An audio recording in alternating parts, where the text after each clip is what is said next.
പ്രിയപ്പെട്ട അധ്യക്ഷൻ, ബ്ലോക്ക് കോൺഗ്രസ് കമ്മിറ്റിയുടെ പ്രിയപ്പെട്ട പ്രസിഡന്റ് ശ്രീ രാഹുൽ കായക്കൂൽ, ഏറെ പ്രിയങ്കരനായ കണ്ണൂർ കോർപ്പറേഷന്റെ വിദ്യാഭ്യാസ സ്റ്റാൻഡിംഗ് കമ്മിറ്റിയുടെ ചെയർമാനും ജില്ലാ കോൺഗ്രസ് കമ്മിറ്റിയുടെ ജനറൽ സെക്രട്ടറി കൂടിയായിട്ടുള്ള ഏറെ പ്രിയങ്കരനായ സുരേഷ് ബാബു ഇളയാവു, KPCC മെമ്പർ പ്രിയങ്കരിയായ അമൃത രാമകൃഷ്ണൻ, കണ്ണൂർ കോർപ്പറേഷൻ ആരോഗ്യ സ്റ്റാൻഡിംഗ് കമ്മിറ്റി ചെയർമാനും മുൻ മണ്ഡലം പ്രസിഡന്റ് കൂടിയായിട്ടുള്ള പ്രിയപ്പെട്ട MP രാജേഷ്, മണ്ഡലം കോൺഗ്രസ് കമ്മിറ്റിയുടെ പ്രസിഡന്റുമാരായിട്ടുള്ള പ്രിയപ്പെട്ട ചന്ദ്രേട്ടൻ, ശ്രീ അനൂപ്, പ്രിയപ്പെട്ട രഞ്ജി, ശ്രീ ദാസേട്ടൻ ഉൾപ്പെടെ ഇവിടെ സന്നിഹിതരായിട്ടുള്ള ഷിബിൽ ഉൾപ്പെടെ മറ്റ് സഹപ്രവർത്തകരെ, ഏറെ പ്രിയങ്കരായ ജനാധിപത്യ വിശ്വാസികളെ, ഇവിടെ സൂചിപ്പിച്ചതുപോലെ ഈ ഗവൺമെന്റിന്റെ ഫാസിസ്റ്റ് നിലപാടുകൾക്കെതിരെയുള്ള ശക്തമായ പോരാട്ടത്തിന്റെ ഭാഗമായാണ് കേരളത്തിലെ മുഴുവൻ ബ്ലോക്കുകളിലും ബ്ലോക്ക് കമ്മിറ്റിയുടെ ആഭിമുഖ്യത്തിൽ ഇത്തരത്തിലുള്ള ജനസദസ്സ് സംഘടിപ്പിച്ചിരിക്കുന്നത്. നമുക്കറിയാം, ഈ ഗവൺമെന്റിന്റെ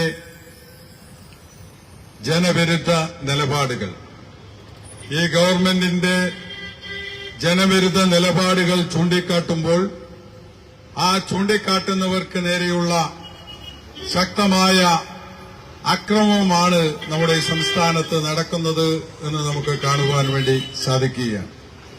ഇവിടെ സൂചിപ്പിച്ചതുപോലെ ഈ ഗവൺമെന്റ് അധികാരത്തിൽ വന്നതിന് ശേഷം ഈ ഗവൺമെന്റിന്റെ നിലപാടുകൾ കൊണ്ട്, ഈ ഗവൺമെന്റിന്റെ നയങ്ങൾ കൊണ്ട് ഈ സംസ്ഥാനത്ത് സാധാരണ ജനങ്ങൾക്ക് ജീവിക്കാൻ പറ്റാത്ത ഒരു സാഹചര്യമാണ് ഉണ്ടായിരിക്കുന്നത് എന്ന് നമുക്കറിയാം.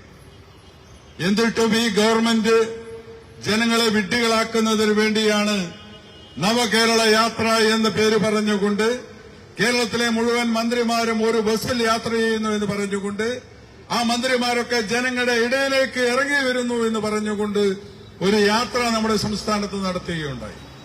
ആ യാത്രയുടെ തുടക്കം മുതൽ ഒടുക്കം വരെ ഉണ്ടായിരിക്കുന്ന അക്രമങ്ങളെക്കുറിച്ചാണ് ഞങ്ങൾക്കിവിടെ പറയാനുള്ളത്. ആ യാത്ര കൊണ്ട് ഈ രാജ്യത്ത്, ഈ സംസ്ഥാനത്ത് ആർക്കും ഒരു ഗുണവും ലഭിച്ചിട്ടില്ല എന്നുള്ളത് ഒരു പച്ചയായ സത്യമായി നിലനിൽക്കുകയാണ്.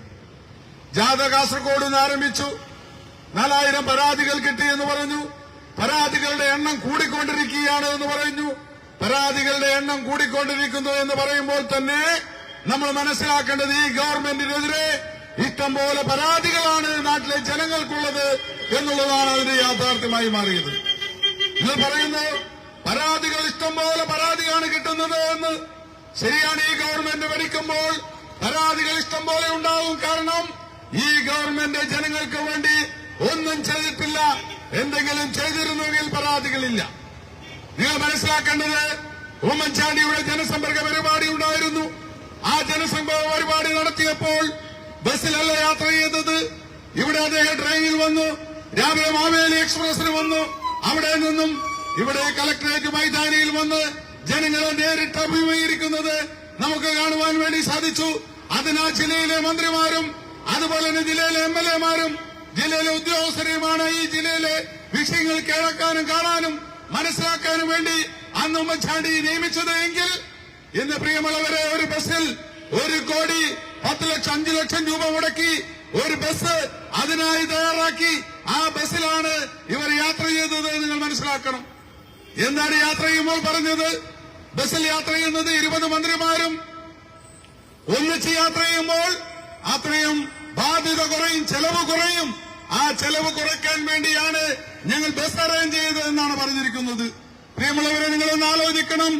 അങ്ങനെ ബസ് അറേഞ്ച് ചെയ്ത് ഈ യാത്ര നടക്കുമ്പോൾ ആ ബസിന്റെ പിന്നാലെ കേരളത്തിലെ 20 മന്ത്രിമാരുടെയും വാഹനങ്ങൾ കൃത്യമായി അതിന്റെ പിന്നാലെ ഓടിയിരുന്നു എന്ന് നമുക്ക് കാണാൻ സാധിക്കുന്നു. അവരെ കൊണ്ട് കടത്താൻ വേണ്ടി അവർക്ക് ഉച്ചഭക്ഷണം കഴിക്കുന്ന സ്ഥലങ്ങളിൽ എത്തിക്കാൻ വേണ്ടി, അവരെ രാവിലെ എണീപ്പിച്ചു കൊണ്ടുപോകാൻ വേണ്ടി അവരുടെ വാഹനങ്ങൾ കൃത്യമായി അതാത് ജില്ലകളിൽ അതാത് പരിപാടി നടക്കുന്ന സ്ഥലങ്ങളിൽ അത് കൃത്യമായി പോയിട്ടുണ്ട് എന്ന് രേഖകൾ സഹിതം ഇവിടെ തെളിയിക്കപ്പെട്ടിട്ടുണ്ട്. പിന്നെ എന്തിനാണ് ഈ ബസ്? എന്താണ് പറഞ്ഞത്? ബസ്സിൽ യാത്ര ചെയ്യുമ്പോൾ മറ്റ് വാഹനങ്ങൾ വരേണ്ടി വരില്ല, അപ്പോൾ കൂടുതൽ ലാഭമുണ്ടാവും, ഒരു വാഹനം മാത്രം പോയാൽ മതിയെന്നാണ്. ഇത് കള്ളത്തരം മാത്രമാണ് പറഞ്ഞിരിക്കുന്നത്. കൃത്യമായ രേഖകളുണ്ട്. ഈ ബസ്സിൽ എന്താണ് നടക്കുന്നത്? ഈ ബസ്സിൽ യാത്ര ചെയ്ത് ആ ബസ്സിൽ കരിങ്കൊടി കാണിക്കുമ്പോൾ ഉണ്ടായ സംഭവ വികാസങ്ങൾ നമ്മൾ കണ്ടു. മുഖ്യമന്ത്രിയെ പോലെയുള്ള ഇത്രമാത്രം പേടിച്ച് യാത്ര ചെയ്യാൻ ഭയന്ന് നടക്കുന്ന ഒരു വ്യക്തിയെ ഈ രാജ്യം ഇതുവരെ കണ്ടിട്ടില്ല. അദ്ദേഹം പറഞ്ഞത്, ഞാൻ ഊരിയ വാളിന് മുമ്പിൽ തോക്കിന് മുന്നിൽ നടക്കുന്നു എന്നാണ് പറഞ്ഞത്. നമ്മൾ തോക്കിന് മുന്നിൽ നടക്കുന്നത് നമ്മൾ കാണുന്നുണ്ട്. ആരുടെ തോക്കാണ്? പ്രൊട്ടക്ഷൻ കൊടുക്കുന്ന അവരുടെ ഗൺമാന്മാരുടെ തോക്കിന്റെ മുന്നിലൂടെയാണ് അദ്ദേഹം നടക്കുന്നത്. എത്ര രൂപയാണ് അദ്ദേഹത്തിന്റെ ഈ ഗൺമാന്മാർക്കും അദ്ദേഹത്തിന് പ്രൊട്ടക്ഷൻ കൊടുക്കാൻ വേണ്ടിയും നമ്മുടെ സംസ്ഥാനത്ത് ചെലവാക്കുന്നത് എന്ന് നിങ്ങൾ പരിശോധിക്കണം. 40 ബസ്സുകൾ, 40 വാഹനങ്ങളുടെ അകമ്പടിയോടുകൂടിയാണ് കേരളത്തിലെ മുഖ്യമന്ത്രി യാത്ര ചെയ്യുന്നത്. എന്തൊരു പരിഹാസ്യമാണ്! കേരളത്തില് സ്വതന്ത്രമായി നടക്കാൻ സാധിക്കാത്ത ഒരു സാഹചര്യമാണോ മുഖ്യമന്ത്രിക്കുള്ളത്? എങ്കിൽ അദ്ദേഹം തുറന്നു പറയണം. അതിനുള്ള ഒരു സാഹചര്യം ഉണ്ടാക്കിയത് ആരാണ് എന്ന് തുറന്നു പറയാനുള്ള ഉത്തരവാദിത്വം മുഖ്യമന്ത്രിക്കുണ്ട്. ഇതൊന്നുമില്ല. പാവപ്പെട്ട KSUവിന്റെ കുട്ടികളെ ആക്രമിക്കുക എന്തൊരു പരിഹാസമാണ്! ഈ യാത പഴയങ്ങാടി നിയോജകമണ്ഡലം പഴയങ്ങാടിയിലെത്തിയപ്പോൾ കല്യാശ്ശേരി നിയോജകമണ്ഡലത്തിലെ പരിപാടി സ്ഥലത്ത് 4 കുട്ടികൾ അവിടെ നിൽക്കുമ്പോൾ പേടിച്ചറണ്ട പോലീസുകാരും മറ്റ് ഉദ്യോഗസ്ഥരും ആ കുട്ടികളെ പിടിച്ചുകൊണ്ടുപോയി പോലീസ് സ്റ്റേഷനിൽ വെച്ചു. പോലീസ് സ്റ്റേഷനിൽ വെച്ചപ്പോൾ ഞങ്ങൾ ആവശ്യപ്പെട്ടു ആ കുട്ടികളെ വിടണമെന്ന്. അവിടെയുള്ള KSUവിനെയും യൂത്ത് കോൺഗ്രസിന്റെയും നേതാക്കന്മാർ ആവശ്യപ്പെട്ടപ്പോൾ അത് വിടാൻ തയ്യാറായില്ല. വിടാൻ തയ്യാറാകാതെ വന്നപ്പോഴാണ് ശക്തമായ പ്രതിഷേധവുമായി ആ പ്രദേശത്തെ യൂത്ത് കോൺഗ്രസിന്റെ നിയോജകമണ്ഡലം പ്രസിഡന്റ് അടക്കമുള്ളവർ കരിങ്കൊടി കാണിക്കാൻ വേണ്ടി മുതിർന്നത് എന്ന് നിങ്ങൾ മനസ്സിലാക്കണം. ഞങ്ങളായിട്ട് അങ്ങോട്ട് പോയിട്ട് അക്രമം തുടങ്ങിയതല്ല. ഞങ്ങളുടെ കുട്ടികളെ അനാവശ്യമായി അറസ്റ്റ് ചെയ്ത് അനാവശ്യമായി സ്റ്റേഷനിൽ വെച്ചപ്പോൾ അവരെ വിടണമെന്ന് ഞങ്ങൾ ആവശ്യപ്പെട്ടപ്പോൾ അത് വിടാൻ തയ്യാറാകാതെ വന്നപ്പോഴാണ് ഞങ്ങൾ കരിങ്കൊടി കാണിക്കാൻ വേണ്ടി അവിടെയുള്ള യൂത്ത് കോൺഗ്രസിന്റെ പ്രവർത്തകർ തയ്യാറായത്. അപ്പോൾ എന്താണ് സംഭവിച്ചത്? പോലീസിനെ ഉപയോഗിച്ച് മുഖ്യമന്ത്രിയുടെ ഗൺമാൻ അദ്ദേഹം ഉപയോഗിക്കേണ്ട വാക്കി ടോക്കി എന്തിനാണെന്ന് നമുക്കറിയാം. അതിന്റെ എല്ലാം ഉപയോഗിക്കേണ്ട സാധനം എന്തിനു വേണ്ടി ഉപയോഗിക്കേണ്ടതാണ് എന്ന് മനസ്സിലാക്കണം. അത് വെച്ചാണ് നമ്മൾ KS യൂത്ത് കോൺഗ്രസിന്റെ പിള്ളേരെ കുട്ടികളെ മർദ്ദിച്ചത്. അതുപോലെ തന്നെ ആ ഹെൽമെറ്റ് ഉപയോഗിച്ച് മാരക ആയുധങ്ങൾ ഉപയോഗിച്ചുകൊണ്ടാണ് യൂത്ത് കോൺഗ്രസിന്റെ കുട്ടികളെ മർദ്ദിച്ചത് എന്ന് നമുക്ക് കാണാൻ സാധിക്കും. ആ ജാഥ തുടർന്ന് അങ്ങോട്ട് എല്ലാ പ്രദേശങ്ങളും കരിങ്കൊടി കാണേണ്ടി വന്നു. എന്താണ്? ഈ രാജ്യത്തെ ഈ സംസ്ഥാനത്തെ മുഴുവൻ പ്രദേശങ്ങളിലും ഈ ഗവൺമെന്റിനെതിരെയുള്ള ശക്തമായ വികാരമാണ് ഉണ്ടായിട്ടുള്ളത് എന്ന് കാണാൻ നമുക്ക് സാധിക്കുകയാണ്. പ്രിയമുള്ളവരെ, ഈ ജാഥ കൊണ്ട് നമുക്കൊന്ന് നേട്ടമുണ്ടാക്കാൻ സാധിച്ചു. ഈ ജാഥ കൊണ്ട് എന്ത് പരിഹാരമുണ്ടാക്കാൻ സാധിച്ചു? ഈ നാട്ടിലെ ഏതെങ്കിലും ഒരു ജനകീയ വിഷയങ്ങൾക്ക് ഈ ജാഥ കൊണ്ട് ഗുണമുണ്ടാകാൻ സാധിച്ചിട്ടുണ്ടോ? നിങ്ങൾ പരിശോധിക്കണം. ഇവിടെ കിട്ടിയ പരാതികളൊക്കെ എങ്ങോട്ടാണ് കൊടുത്തത്? ആ കിട്ടിയ പരാതികളൊക്കെ കൊടുത്ത സ്ഥലം കണ്ടാൽ നിങ്ങൾ ഈ ഗവൺമെന്റിന്റെ നിലപാടുകൾ കൃത്യമായി മനസ്സിലാക്കും. പരിഹാസമാണ്. കണ്ണൂർ കോർപ്പറേഷനിൽ കിട്ടിയ പരാതികൾ എന്താണ്? കണ്ണൂർ കോർപ്പറേഷനിൽ കിട്ടിയ പരാതി, ഒരു പരാതി മുഖ്യമന്ത്രിയുടെ ദുരിതാശ്വാസ നിധിയുമായി ബന്ധപ്പെട്ടിട്ടാണ്. അതുപോലെ തന്നെ മുഖ്യമന്ത്രിയുടെ ദുരിതാശ്വാസ നിധി അത് കണ്ണൂരിന്റെ കോർപ്പറേഷന്റെ മേയർക്ക് കൊടുക്കാൻ എന്താ അധികാരം? അതുപോലെ തന്നെ കോർപ്പറേഷന്റെ പരിധി വിട്ടുള്ള ചില പ്രദേശങ്ങളിൽ നടക്കുന്ന വിഷയവുമായി ബന്ധപ്പെട്ട് അതിന് കോർപ്പറേഷൻ എന്ത് ചെയ്യാൻ കഴിയും? ഇലക്ട്രിസിറ്റിയുമായി ബന്ധപ്പെട്ട വിഷയം അതിന് കോർപ്പറേഷൻ എന്ത് ചെയ്യാൻ കഴിയും? ഇങ്ങനെ ഈ പരാതികൾ എങ്ങോട്ടാണ് അയക്കേണ്ടത് എന്ന് പോലും നിശ്ചയമില്ലാത്ത ഒരു ഗവൺമെന്റായി ഈ ഗവൺമെന്റ് മാറിയിരിക്കുകയാണ്. കാസർഗോഡ് പരാതി മേടിച്ചു പോകുമ്പോഴാണ് കുറെ പരാതികൾ ആ പരിപാടി നടന്ന പ്രദേശത്ത് വെച്ച് പത്രപ്രവർത്തകരടക്കം ഇവിടെ ചാനലുകളിലടക്കം വന്നതാണ്. പരാതിക്ക് കൊടുത്ത പരാതികളൊക്കെ ആ പരാതി കിട്ടിയ പേപ്പറുകളൊക്കെ അവിടെ കിടക്കുകയാണ്. ഇതൊരു പരിഹാസമാണ്. മുഖ്യമന്ത്രി പരാതി മേടിക്കുന്നില്ല, മന്ത്രിമാർ പരാതി മേടിക്കുന്നില്ല, മുഖ്യമന്ത്രിയും മന്ത്രിമാരും സംസാരിക്കുന്നു. മന്ത്രിമാർ 2 വാക്ക്, അധ്യക്ഷം വഹിക്കുന്ന MLA 2 വാക്ക് കൂടുതൽ സംസാരിച്ചാൽ ആ MLA ശാസിക്കുന്നത് നമ്മൾ കണ്ടതാണ്. MLA മാത്രമല്ല, MLA ഭർത്താവിനെ ശാസിക്കുന്നു. എന്തൊരു പരിഹാസമാണ്! 2 വാക്ക് കൂടുതൽ സംസാരിക്കാൻ പോലും ഇവിടെ അവകാശമില്ലാത്ത ഒരു MLAക്ക്, ഒരു അധ്യക്ഷയ്ക്ക് 2 വാക്ക് കൂടുതൽ സംസാരിക്കുമ്പോൾ സംസാരം നിർത്താൻ പറയുന്ന ധാർഷ്ട്യമുള്ള ഏകാധിപതിയായ ഒരു മുഖ്യമന്ത്രിയാണ് നമ്മുടെ നാട് ഭരിക്കുന്നത് എന്ന് മനസ്സിലാക്കണം. പിന്നെ ഈ നാടെങ്ങനെ രക്ഷപ്പെടും? മുഖ്യമന്ത്രിയുടെ ഏകാധിപതി അദ്ദേഹത്തോട് സംസാരിക്കാൻ, അദ്ദേഹത്തെ കാര്യങ്ങൾ അവതരിപ്പിക്കാൻ, ഈ നാട്ടിലെ വിഷയങ്ങൾ അവതരിപ്പിക്കാൻ, വിലവർദ്ധന അവതരിപ്പിക്കാൻ, കാർഷിക മേഖല പ്രശ്നങ്ങൾ അവതരിപ്പിക്കാൻ ഇവിടെ ഏതെങ്കിലും മന്ത്രിമാർക്ക് ധൈര്യമുണ്ടോ? ഏതെങ്കിലും ഒരു മന്ത്രിമാർ നേരിട്ട് പോയി മുഖ്യമന്ത്രിയോട് നേരിട്ട് ചെന്ന് ഈ നാട്ടിൽ ഇന്ന വിഷയങ്ങളുണ്ട്, എന്റെ വകുപ്പ് കാർഷിക വകുപ്പ്, അവിടെ കൃഷി സംബന്ധിച്ചമായ ഒരുപാട് വിഷയങ്ങളുണ്ട്, തേങ്ങയ്ക്ക് പൈസ കിട്ടുന്നില്ല, അതുപോലെ തന്നെ കർഷകർക്ക് കൃത്യമായി അവരുടെ ഉൽപാദനത്തിന് പൈസ കിട്ടുന്നില്ല എന്ന് പറയാൻ മുഖ്യമന്ത്രിയുടെ അടുത്ത് നേരിട്ട് പോയി പറയാൻ ഇവിടുത്തെ കൃഷിമന്ത്രിക്ക് ധൈര്യമുണ്ടോ? ആരാണ് മുഖ്യമന്ത്രിയുടെ അടുത്ത് പോയി സംസാരിക്കുന്നത്? ഈ കേരളത്തിലെ ഏതെങ്കിലും ഭരണപക്ഷ MLA-മാർക്ക് മുഖ്യമന്ത്രിയോട് നേരിട്ട് സംസാരിക്കാൻ സാധിക്കുന്നുണ്ടോ? പിന്നെ എവിടെയാണ് നാട് വളരുക? നാട്ടിലെവിടെയാണ് വികസനമുണ്ടാകുക? നാട്ടിലെ ജനങ്ങളുടെ പ്രശ്നങ്ങൾക്ക് എങ്ങനെയാണ് പരിഹാരമുണ്ടാകുക? ആരും ആരോട് മുഖ്യമന്ത്രിയോട് ഒരു വാക്കുപോലും തുറന്ന് സംസാരിക്കാൻ പറ്റാത്ത മന്ത്രിമാരും MLA-മാരുമുള്ള ഒരു നാടാണ് ഈ നാട്. നിങ്ങൾ മനസ്സിലാക്കണം.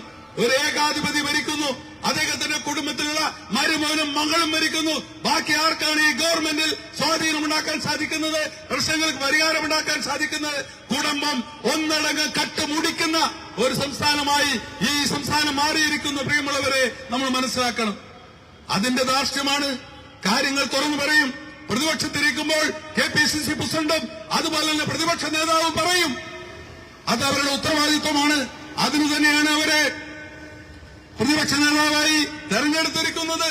ഈ നാട്ടിലെ ജനങ്ങളുടെ വിഷയങ്ങൾ, തെറ്റുകൾ ചൂണ്ടിക്കാണിക്കാനും അതിന് പരിഹാരമുണ്ടാക്കാനുമുള്ള ശക്തമായ പ്രക്ഷോഭ പരിപാടികൾക്ക് നേതൃത്വം കൊടുക്കാനാണ് പ്രതിപക്ഷ നേതാവ് ആസ്ഥാനത്തിരിക്കുന്നത്. കാര്യങ്ങൾ പറയുമ്പോൾ അതിനേറെ പ്രതിഷേധിക്കുമ്പോൾ അവരെ ആക്രമിച്ച് കൊലപ്പെടുത്താനുള്ള ശ്രമമല്ലേ നടത്തിയത്? നിങ്ങൾ പരിശോധിക്കണം. കഴിഞ്ഞ ദിവസം തിരുവനന്തപുരത്ത് DIG ഓഫീസിലേക്ക്, IG ഓഫീസിലേക്ക് കോൺഗ്രസിന്റെയും നേതാക്കന്മാർ മാർച്ച് നടത്തി. ആ മാർച്ച് നടത്തിയപ്പോൾ അവിടെ നടന്ന സംഭവം എന്താണ്? നമ്മൾ പരിശോധിക്കണം. ഇങ്ങനെ ഒരു സംഭവം ഈ നാട്ടിൽ, ഈ കേരള സംസ്ഥാനത്ത് ഇതിനു മുമ്പുണ്ടായിട്ടുണ്ടോ? ജനനേതാക്കന്മാർ, KPCCയുടെ പ്രസിഡന്റ്, അദ്ദേഹം MP ആണ്. പ്രതിപക്ഷ നേതാവ് ബഹുമാനനായ VD സതീശൻ, അദ്ദേഹം MLA ആണ്. KPCCയുടെ മുൻ പ്രസിഡന്റ് K മുരളീധരൻ, അദ്ദേഹം MP ആണ്. മുൻ പ്രതിപക്ഷ നേതാവ് രമേശ് ചെന്നിത്തല, അദ്ദേഹം MLA ആണ്. ഈ നേതാക്കന്മാരൊക്കെ ഉള്ള സ്റ്റേജിലേക്കാണ് ടിയർ ഗ്യാസ്, കണ്ണീർവാത പ്രയോഗം നടത്തിയിരിക്കുന്നത്. ഏതെങ്കിലും ഒരു കാലത്ത് നടന്നിട്ടുണ്ടോ ഇങ്ങനെയുള്ള? പ്രതിപക്ഷ നേതാവ് പ്രസംഗിക്കുമ്പോൾ ആ പ്രസംഗിക്കുന്ന സമയത്ത് ഇത് മനഃപൂർവ്വം ചെയ്തതാണ്. എന്തിനു വേണ്ടിയാണ്? അവിടെയുള്ള നേതാക്കന്മാരെ അവർക്കെതിരെയുള്ള ആക്രമണം തന്നെയാണിത്. ഒരു സംശയമില്ല. സാധാരണ പോലീസിന്റെ വകുപ്പിൽ ഉപയോഗിക്കുന്ന രീതിയിലുള്ള ടിയർ ഗ്യാസ് പ്രയോഗമല്ല അവിടെ നടത്തിയിരിക്കുന്നത്. അതിനകത്ത് ശക്തമായ വീര്യമുള്ള അംശങ്ങളുള്ള കാര്യങ്ങളാണ് ഇവിടെ ഉപയോഗിച്ചിരിക്കുന്നത്. നമ്മൾ പരിശോധിക്കേണ്ട വിഷയമാണത്. അതുകൊണ്ട് പ്രിയമുള്ളവരെ, ഇത് ഗവൺമെന്റ് തലത്തിൽ നടത്തിയിരിക്കുന്ന ഗൂഢാലോചനയാണ്, ഒരു സംശയമില്ല. അതിനെതിരെ ശക്തമായ നീക്കം നടത്താൻ നമുക്ക് സാധിക്കേണ്ടതായിട്ടുണ്ട്. ഇവിടെ എന്താണ് സംഭവിക്കുന്നത്? ഇവിടെ പോലീസുകാരെ സംബന്ധിച്ചിടത്തോളം അവർക്ക് ഈ നാട്ടിലെ വിഷയങ്ങളൊക്കെ കൈകാര്യം ചെയ്യാൻ ഒരു താല്പര്യവുമില്ല.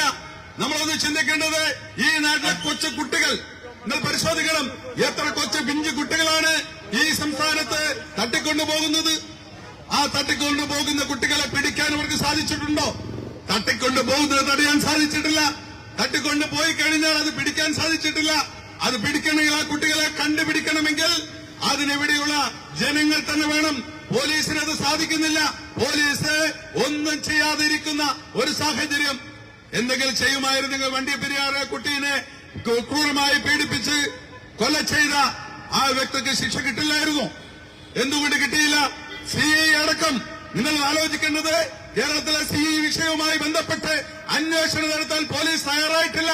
2 ദിവസം കഴിഞ്ഞിട്ടാണ് ഈ കുട്ടിയുടെ വീട്ടിൽ പോയി അന്വേഷണം നടത്താൻ വേണ്ടി കേരളത്തിലെ പോലീസ് തയ്യാറായത് എന്ന് പറയുമ്പോൾ എങ്ങനെയാണ് പ്രോസിക്യൂഷൻ പ്രോസിക്യൂഷനും പോലീസും നടത്തിയ അവരുടെ നിലപാടുകൾ കൊണ്ട് തന്നെയാണ് ഈ ക്രൂരമായ കൊലപാതകം നടത്തിയ വ്യക്തി രക്ഷപ്പെട്ടത് എന്ന് പറയുമ്പോൾ കേരള സംസ്ഥാനം തലതാഴ്ത്തേണ്ട ഒരു സാഹചര്യമാണ് ഇന്ന് വന്നിരിക്കുന്നത് എന്ന് മനസ്സിലാക്കണം. എന്തുകൊണ്ടാണ് ഇത്ര ഭീകരമായ ഒരു അക്രമം?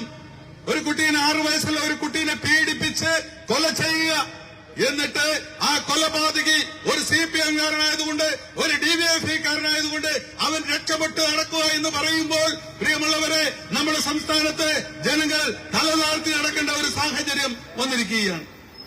ഇതാണ് നമ്മുടെ നാട്ടിലെ പോലീസ്. ഏതെങ്കിലും ഒരു കാര്യത്തിൽ നിലപാട് സ്വീകരിക്കാൻ പോലീസിന് സാധിക്കുന്നുണ്ടോ? എന്തിനെങ്കിലും ഒരു ശിക്ഷ കൊടുക്കാൻ സാധിക്കുന്നുണ്ടോ? കുറ്റവാളികളെ പൊതുസമൂഹത്തിന് മുന്നിൽ കൊണ്ടുവരുവാൻ വേണ്ടി സാധിക്കുന്നുണ്ടോ? കേരളത്തിലെ പോലീസിന് ഇതെന്ത് പറ്റി എന്നാണ് ഈ നാട്ടിലെ ജനങ്ങൾ ചിന്തിക്കുന്നത് എന്ന് നിങ്ങൾ മനസ്സിലാക്കണം. പ്രിയമുള്ളവരെ, അതുകൊണ്ട് തന്നെയാണ് ശക്തമായ പ്രക്ഷോഭ പരിപാടികൾക്ക് രൂപം നൽകിക്കൊണ്ട് മുന്നോട്ട് പോകുന്നത്. ഈ രീതിയിൽ മുന്നോട്ട് പോയാൽ ഈ സംസ്ഥാനത്തിന്റെ സാമ്പത്തിക രംഗത്ത് പാവപ്പെട്ട ജനങ്ങളുടെ സാഹചര്യം വളരെ മോശമാകും. ഒരു സംശയം വേണ്ട. എല്ലാ രംഗത്തും തകർന്നടിഞ്ഞ ഒരു സർക്കാർ. ഇവിടെ ആരാണ് രക്ഷപ്പെടുന്നത്? ആർക്കാണ് ഇവിടെ ജീവിക്കാൻ സാധിക്കുന്നത്? ഇവിടെ ജീവിക്കാൻ CPM ആകണം. CPM-ന് ആയതുകൊണ്ട് മാത്രം സാധിക്കില്ല. CPM-ന് നേതാക്കന്മാർ, MLA-മാർ, അവരുടെ ഭാര്യമാർ, അതുപോലെ തന്നെ അവരുടെ മക്കൾ, മുഖ്യമന്ത്രിയുടെ മകള്, മുഖ്യമന്ത്രിയുടെ മരുമോൻ, മുഖ്യമന്ത്രിയുടെ കുടുംബം, അവർക്ക് മാത്രമാണ് ഈ രാജ്യത്ത് സമാധാനത്തിലും സന്തോഷത്തിലും ജീവിക്കാൻ പറ്റുന്നത്. കാരണം മൊത്തം അഴിമതിയാണ്. ഏതെല്ലാം അഴിമതികൾ? തൊടുന്നതെല്ലാം അഴിമതിയായിരിക്കുന്നു. എല്ലാത്തിലും അഴിമതി. നിങ്ങൾ മനസ്സിലാക്കേണ്ടത്, ഈ നവകേരള യാത്ര നടത്തുമ്പോൾ ആർക്കാണ് ലാഭം കിട്ടിയത്? ഈ നവകേരള യാത്രയുമായി ബന്ധപ്പെട്ട് അതിന്റെ പിന്നാമുറിൽ പ്രവർത്തിക്കുന്ന മൈക്ക് സെറ്റ് കാരണം, സ്റ്റേജ് കാരണം ഒഴിച്ച് ബാക്കി ആർക്കാണ് ഇതിൽ ലാഭം? CPM ഏജൻസിക്ക്, പ്രൈവറ്റ് ഏജൻസിക്ക് ഇതെല്ലാം കൊടുത്തിരിക്കുകയാണ്. ലക്ഷക്കണക്കിന് രൂപ കേരളീയം നടത്തി. കേരളീയത്തിന്റെ ലാഭമാർക്കാണ്? ഈ പരിപാടി നടത്തിയവർക്കാണ്. പ്രിയമുള്ളവരെ, നമ്മൾ ഇന്ന് പത്രങ്ങളിൽ കണ്ടു, ഓണസദ്യ, പൌരപ്രമുഖർക്ക് ഓണസദ്യ കൊടുത്ത് 27 ലക്ഷം രൂപ. കേരളത്തിലെ പൌരപ്രമുഖർ, തിരുവനന്തപുരത്തെ പൌരപ്രമുഖർക്ക് ഓണസദ്യ കൊടുക്കുമ്പോൾ 27 ലക്ഷം രൂപയാണ് ചെലവാക്കിയിരിക്കുന്നത് പൌരപ്രമുഖർക്ക് ഓണസദ്യ കൊടുക്കാൻ. ഇവിടെ പാവപ്പെട്ട കുട്ടികളുടെ അവസ്ഥ എന്താണ്? ഉച്ചഭക്ഷണം കൊടുക്കാൻ നിങ്ങൾ പൈസ കൊടുത്തിട്ടുണ്ടോ? ഉമ്മൻചാണ്ടി ഇറങ്ങി പോകുമ്പോൾ ഉണ്ടായിരുന്ന 8 വർഷങ്ങൾക്ക് മുമ്പുണ്ടായിരുന്ന ആ പണം തന്നെയാണ് ഇപ്പോഴും വെച്ചിരിക്കുന്നത്. പക്ഷേ അതുപോലും കൊടുക്കാൻ ഈ ഗവൺമെന്റിന് സാധിക്കുന്നില്ല. എന്താണ് പറയുന്നത്? HM-മാര് അവരുടെ കീശയിൽ നിന്ന് പൈസ എടുത്തുകൊണ്ട് ഉച്ചഭക്ഷണം കൊടുക്കണമെന്ന് പറയുന്ന ഒരു ഗവൺമെന്റാണ് ഓണസദ്യ പൌരപ്രമുഖർക്ക് കൊടുക്കാൻ വേണ്ടി 27 ലക്ഷം രൂപ ചെലവാക്കുന്നത് എന്ന് പറയുമ്പോൾ ഇവിടെ സ്പീക്കർ വേറെ ചെലവാക്കണം, മാന്യമായി ചെലവാക്കണം. മറിച്ച് ഇത് എന്റെയും നിങ്ങളുടെയും ഒക്കെ കീശയിൽ കൈയിട്ട് വാങ്ങിയാണ് ഈ പണി ചെയ്യുന്നത്. നിങ്ങൾ മനസ്സിലാക്കണം. അതുകൊണ്ട് പ്രിയമുള്ളവരെ, ഈ രീതിയിൽ മുന്നോട്ട് പോകാൻ നമുക്ക് അനുവദിച്ചു കൊടുത്തുകൂടാ. കാരണം നമുക്ക് ജീവിക്കാനുള്ള അവകാശമുണ്ട്. നമുക്ക് ജീവിക്കണം. ഈ രാജ്യത്തിലെ ജനങ്ങളുടെ നീതിപ്പണം കൊള്ളയടിക്കുന്ന ഒരു സാഹചര്യം ഇനി ഉണ്ടാകാൻ പാടില്ല. ഇപ്പോൾ ഏറ്റവും ഇന്നത്തെ പത്രത്തിൽ വായിച്ചു നിങ്ങൾ. എന്താണ്? കേരളത്തിലെ നവകേരള യാത്രയിൽ പങ്കെടുത്ത KSUക്കാരെയും യൂത്ത് കോൺഗ്രസുകാരെയും മർദ്ദിച്ച സഹപ്രവർത്തക പോലീസുകാർക്ക് അവർക്ക് പ്രശസ്തി പത്രം സമ്മാനിച്ചിരിക്കുക.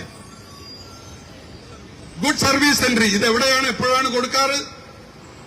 കേരളത്തിലെ ഈ രാജ്യത്തിന്റെയും സംസ്ഥാനത്തിന്റെയും പ്രധാന ദിവസങ്ങൾ വരുമ്പോൾ പ്രഖ്യാപിക്കാറുണ്ട്. ഗുഡ് എൻട്രി സർട്ടിഫിക്കറ്റും വിശിഷ്ട സേവന മെഡലെല്ലാം കൊടുക്കലുണ്ട്. പക്ഷെ ഇപ്പോൾ ഇന്ന് പ്രഖ്യാപിച്ചിരിക്കുന്നു, KSUക്കാരെയും യൂത്ത് കോൺഗ്രസുകാരെയും മർദ്ദിച്ച പോലീസുകാർക്ക് അവർക്കെതിരെ നടപടിയെടുക്കേണ്ടതിന് പകരം അവർക്ക് ഗുഡ് എൻട്രി സർട്ടിഫിക്കറ്റ് നൽകിയിരിക്കുന്നു. ഇത് എവിടുത്തെ ഗവൺമെന്റ്? ഏത് ഗവൺമെന്റ്? എന്താണ് അവർ ഉദ്ദേശിക്കുന്നത്? ഇത് തോന്നിവാസം, തെമ്മാടിത്തരം. ഒരു സംശയമില്ല. KSUക്കാരെയും യൂത്ത് കോൺഗ്രസുകാരെയും മർദ്ദിച്ച തെമ്മാടികൾ, തനി തെമ്മാടികൾ, ജയിലിൽ കിടക്കുന്നവർ, തനി ചട്ടകൾ. ആ ചട്ടകൾക്കാണ് ഗുഡ് എൻട്രി സർട്ടിഫിക്കറ്റ് നൽകിയത് കേരള ഗവൺമെന്റ് എന്ന് പറയുമ്പോൾ ഈ ഗവൺമെന്റിന്റെ ചിന്താഗതി, ഈ ഗവൺമെന്റ് മനസ്സാക്ഷി എന്താണ് എന്ന് നിങ്ങൾ പരിശോധിക്കണം. എങ്ങോട്ടാണ് നമ്മുടെ നാട് പോകുന്നത്? ഇതിനെതിരെ രാജ്യം പ്രതിഷേധിക്കണം. ഇത് തട്ടിപ്പും വെട്ടിപ്പും കൊള്ളയുമാണ് നമ്മുടെ സംസ്ഥാനത്ത് നടക്കുന്നത്. എന്തും ചെയ്യാം, എന്ത് ചെയ്താലും ചോദിച്ചാലും ആക്രമണത്തിലൂടെ കീഴ്പ്പെടുത്താം, ടിയർ ഗ്യാസിലൂടെ, വെടിവെപ്പിലൂടെ കീഴ്പ്പെടുത്താം എന്നുള്ള ധാരണയാണ് ഈ ഗവൺമെന്റ് ഉള്ളത് എങ്കിൽ നിങ്ങൾ ഒരു കാര്യം മനസ്സിലാക്കണം, ഒരുപാട് രക്തസാക്ഷികളുള്ള ഒരു പ്രസ്ഥാനമാണ് ഇന്ത്യൻ നാഷണൽ കോൺഗ്രസ്. നിങ്ങൾ മനസ്സിലാക്കണം, KSU പ്രസ്ഥാനം മുതൽ, കോൺഗ്രസ് പ്രസ്ഥാനം മുതൽ, യൂത്ത് കോൺഗ്രസ് മുതൽ എല്ലാവരും രക്തസാക്ഷികൾ ഉണ്ടായിട്ടുണ്ട്. ഈ രാജ്യത്തിന് വേണ്ടിയാണ്. ഈ രാജ്യത്തിന്റെ ഓരോരോ വിഷയങ്ങളിൽ അധിഷ്ഠിതമായി പ്രക്ഷോഭങ്ങൾ നടത്തിയതിന്റെ പേരിൽ, സമരങ്ങൾ നടത്തിയതിന്റെ പേരിൽ രക്തസാക്ഷികളായ ഒരു പ്രസ്ഥാനമാണ് ഇന്ത്യൻ നാഷണൽ കോൺഗ്രസ്. അതുകൊണ്ട് KPCC പ്രസിഡന്റിന്റെയും പ്രതിപക്ഷ നേതാവിനെയും മറ്റ് നേതാക്കളെയും ആക്രമിച്ച് കീഴ്പ്പെടുത്താമെന്നുള്ള ഒരു വ്യാമോഹം നടത്തി കാര്യമില്ല. അത് നടക്കില്ല, ഒരു സംശയമില്ല.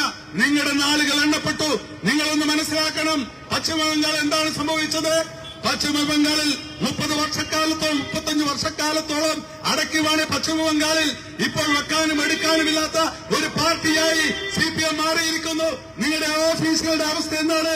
ഓഫീസ് വിറ്റ് അതിൽ നിന്ന് കിട്ടുന്ന ശമ്പളം പണമെടുത്തിട്ടാണ്, വാടക എടുത്തിട്ടാണ് നിങ്ങളിപ്പോൾ ഭക്ഷണം കഴിക്കുന്നത്, സംഘടനാ പ്രവർത്തനം നടത്തുന്നത്. നിങ്ങൾക്കറിയില്ലേ, കഴിഞ്ഞ നിയമസഭാ തെരഞ്ഞെടുപ്പിൽ ഒരു സീറ്റ് പോലും പശ്ചിമബംഗാളില്ല. കഴിഞ്ഞ പാർലമെന്റ് തെരഞ്ഞെടുപ്പിൽ ഒരു സീറ്റ് പോലും പശ്ചിമബംഗാളിലില്ല. 35 വർഷം ഭരിച്ച പാർട്ടിയാണ് പശ്ചിമബംഗാളിൽ. ത്രിപുരയിലെ അവസ്ഥ എന്താണ്? വെക്കാനും എടുക്കാനുമുണ്ടോ? എന്നിട്ട് ആ പാർട്ടിയാണ് ഇവിടെ വന്ന് ഈ സംസ്ഥാനത്ത് വന്ന് ആക്രമണം നടത്തി വിജയിക്കാമെന്ന്. നിങ്ങൾക്കും ഇത് തന്നെയാണ് ഗതി വരിക, ഒരു സംശയമില്ല. പശ്ചിമബംഗാളിൽ എന്ത് സംഭവിച്ചോ അത് തന്നെയാണ് കേരളത്തിലും സംഭവിക്കാൻ പോകുന്നത് എന്നുള്ള കാര്യത്തിൽ ഒരു സംശയം വേണ്ട. നിങ്ങൾ മനസ്സിലാക്കണം, ഇവിടെ നടന്ന ബൈ ഇലക്ഷനുകൾ 7 തല ഇവിടെ ത്രിതല പഞ്ചായത്ത് തെരഞ്ഞെടുപ്പ് നടന്നു. ആ 7 ത്രിതല പഞ്ചായത്ത് തെരഞ്ഞെടുപ്പുകളിലും നിങ്ങൾക്ക് പരാജയമാണ് സംഭവിച്ചത്. 2 നിയമസഭാ തെരഞ്ഞെടുപ്പ് നടന്നു. തൃക്കാക്കരയിലും അതുപോലെ തന്നെ പുതുപ്പള്ളിയിലും നിങ്ങളുടെ വോട്ട് എങ്ങോട്ടാണ് പോയത്? നിങ്ങൾ ചിന്തിക്കണം. ഈ രാജ്യത്തിലെ ജനാധിപത്യ വിശ്വാസികൾ നിങ്ങൾക്കെതിരാണ്. നിങ്ങളുടെ മുഖത്ത് തൊട്ട് വിരൽ ചൂടുകയാണ്. നിങ്ങളുടെ അഴിമതിക്കെതിരെ വിരൽ ചൂടുകയാണ്. നിങ്ങളുടെ സ്വന്തം പക്ഷത്തിനെതിരെ യൂത്ത് കോൺഗ്രസുകാരും KSUക്കാരും വിരൽ ചൂടുന്നതിനൊപ്പം തന്നെ ഈ രാജ്യത്തിലെ യൂത്തുകാർ മാത്രമല്ല, ഈ രാജ്യത്തിലെ ജനങ്ങൾ ഒന്നായി നിങ്ങൾക്കെതിരെ വിരൽ ചൂടുകയാണ്. നിങ്ങൾ എങ്ങനെയാണ് നിയമനം നടത്തുന്നത്? ഏത് രീതിയിലാണ് നിങ്ങൾ നിയമനം നടത്തുന്നത്? ഇവിടെ PSCയിൽ എത്ര ലിസ്റ്റ് കിടക്കുന്നു? ആ PSC ലിസ്റ്റ് എന്താണ് നിങ്ങൾ എടുക്കാത്തത്? നിങ്ങൾ PSC ലിസ്റ്റ് വെച്ചിട്ട് നിങ്ങൾ സ്വന്തമായി ലിസ്റ്റ് ഉണ്ടാക്കി, നിങ്ങൾ തയ്യാറാക്കി, നിങ്ങൾ നിയമനം നടത്തുന്നു. അതല്ലേ തിരുവനന്തപുരം കോർപ്പറേഷനിൽ കണ്ടത്? പ്രിയമുള്ളവരെ, അതുകൊണ്ട് ഇത്തരം നിലപാടുകൾക്കെതിരെയുള്ള ശക്തമായ പോരാട്ടം, ആ പോരാട്ടമാണ് നമ്മൾ ഏറ്റെടുത്ത് നടത്തേണ്ടത്. എല്ലാ രംഗത്തും പരാജയമാർ. വിദ്യാഭ്യാസ രംഗം നിങ്ങൾ മനസ്സിലാക്കണം, കേരളത്തിൽ 62 കോളേജുകൾ പ്രിൻസിപ്പാൾമാരില്ല. നിയമിക്കാൻ പറ്റായിട്ടല്ല, മറിച്ച് അതിനർഹരായ പ്രിൻസിപ്പാൾമാരുടെ ലിസ്റ്റ് PSC ത്രൂ അവിടെ തയ്യാറാക്കി വെച്ചിട്ടുണ്ട്. പക്ഷേ ആ ലിസ്റ്റിലൊന്നും CPM-ന് അനുഭാവികളില്ല. CPM അനുഭാവികളില്ലാത്തതുകൊണ്ട് ആ ലിസ്റ്റൊന്നും എടുക്കുന്നില്ല. ഇന്ന് 63 കോളേജുകളിൽ പ്രിൻസിപ്പാൾ ഇല്ലാത്ത കോളേജുകളാണ് കേരളത്തിലുള്ളത്. വൈസ് ചാൻസലർമാരുടെ അവസ്ഥ എന്താണ്? കേരളത്തിലെ വൈസ് ചാൻസലർ 9 യൂണിവേഴ്സിറ്റികളിൽ വൈസ് ചാൻസലർമാരില്ല. അവിടെയൊക്കെ തന്നെ ചാർജാണ്. വൈസ് ചാൻസലർമാരില്ല, അവിടെ ചാർജ്. പ്രിൻസിപ്പാൾമാരില്ല, അവിടെ ചാർജ്. ഇതെന്താണ് നിയമിക്കാൻ സാധിക്കാത്തത്? നിയമിക്കണമെങ്കിൽ അവർക്ക് പറ്റിയ ആൾക്കാരെ ഉണ്ടാക്കിയെടുക്കണം. അതല്ല നിയമിക്കാത്തത്. അതുകൊണ്ട് വിദ്യാഭ്യാസ രംഗം, കാർഷിക രംഗം, വ്യവസായ രംഗം, തൊഴിൽ രംഗം, എല്ലാ രംഗത്തും പരാജയമായ ഒരു ഗവൺമെന്റ് നാടിന് ശാപമാണ് എന്ന കാര്യത്തിൽ സംശയമില്ല. അതുകൊണ്ട് ഈ ഗവൺമെന്റിനെതിരെയുള്ള ശക്തമായ പ്രക്ഷോഭത്തിന്റെ ഭാഗമായി തന്നെയാണ് ഇത്തരത്തിലുള്ള ജനസദസ്സുകൾ നമ്മുടെ സംസ്ഥാനത്ത് അങ്ങോളം ഇങ്ങോളം സംഘടിപ്പിച്ചിരിക്കുന്നത്. ഈ ജനസദസ്സുകളിൽ എല്ലാവരുടെയും പങ്കാളിത്തം ഉണ്ടായിട്ടുണ്ട്. സംസ്ഥാനത്ത് ഇതുവരെ നടന്ന സമരങ്ങൾ, ആ സമരങ്ങളെയൊക്കെ ജനപങ്കാളിത്തം കൊണ്ട്, ജനങ്ങളെ കൊണ്ട് ആ സമരങ്ങളൊക്കെ വിജയിച്ചിട്ടുണ്ട് എന്ന് നമുക്ക് കാണുവാൻ വേണ്ടി സാധിക്കുകയാണ്. അതുകൊണ്ട് പ്രിയമുള്ളവരെ, നമ്മൾ ഏറ്റെടുത്തിരിക്കുന്ന ദൌത്യം ഈ ഗവൺമെന്റിനെതിരെ ശക്തമായ പോരാട്ടമാണ്. ആ പോരാട്ടം വിജയിപ്പിക്കുന്നതിന് നിങ്ങളുടെ എല്ലാവരുടെയും സഹായ സഹകരണങ്ങൾ ഉണ്ടാകണമെന്ന് മാത്രം അഭ്യർത്ഥിച്ചുകൊണ്ട് ഈ സമര പരിപാടികൾ ഉദ്ഘാടനം ചെയ്ത് പ്രഖ്യാപിച്ചുകൊണ്ട് ഞാൻ വാക്കുകൾ ഉപസംഹരിക്കുന്നു.